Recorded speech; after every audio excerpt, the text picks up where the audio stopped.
Tonight we have Ken Loach's examination of the social services in Ladybird, Ladybird. Keanu Reeves plus a bus and a bomb equals speed. I'll be talking to Tom Hanks about Forrest Gump, and we'll look at the extraordinary special effects in that film. For very different reasons, you may well want to see Speed too. This is a slickly made, highly derivative, fast-moving thriller which, cheerfully ignoring anything as banal as probability or even possibility, takes you on a veritable roller coaster of a ride. If it had only been about 15 minutes shorter, it would have been a cracker of a movie. What it is, actually, is three thrillers in one.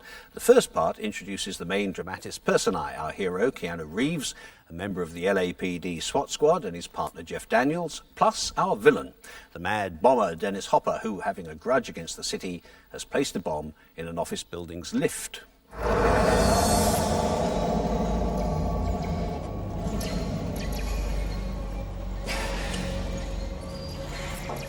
Tell me again, Harry. Why did I take this job? Oh, come on. 30 more years of this, you get a tiny pension and a cheap gold watch. Cool. Oh.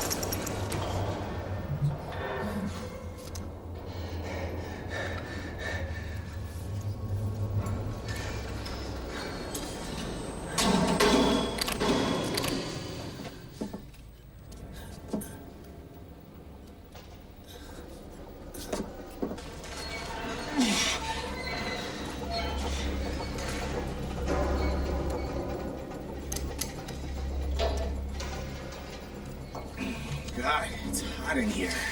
There's no air. Can't they just pry the doors open? I can't breathe.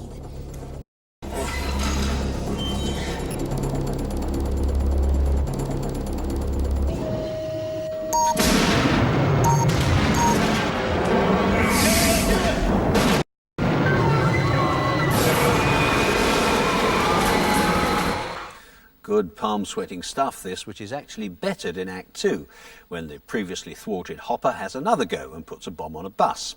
The twist here is that the thing will only explode if the vehicle's speed drops below 50 miles an hour. Well, you can imagine how tricky that is when you're rattling through Santa Monica and along the freeway in the rush hour, especially as A, passenger, Sandra Bullock, has to take over from the injured driver, and B, one section of the freeway isn't finished yet. Harry, there's enough C4 on this thing to put a hole in the world. Okay, all right, just stay calm. What else? 3 triggers, one on the axle I can't really see, a cellular remote, and a timer running off a wristwatch. Watch? What kind of watch? Gold. Gold band, fairly cheesy. Officer! Officer! What's on your mind, Harry? Shit, what do I do? Officer! What do I do? Which way? Which way? Get on the shoulder. Okay.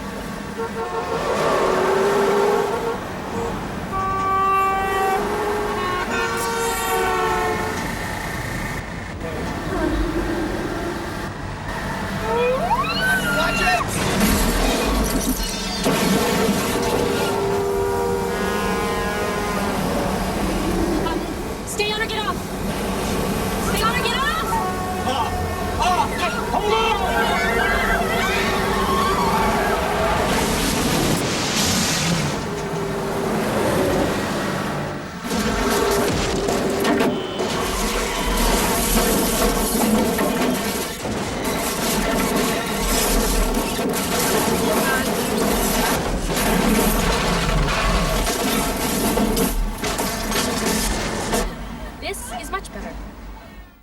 Well, OK, all this does demand a considerable suspension of disbelief, but you suspend it happily because the two first-timers in charge, director Jan de Bont, previously Paul Verhoeven's cinematographer, and writer Graham Yost, don't even let you catch breath, let alone put your mind in gear.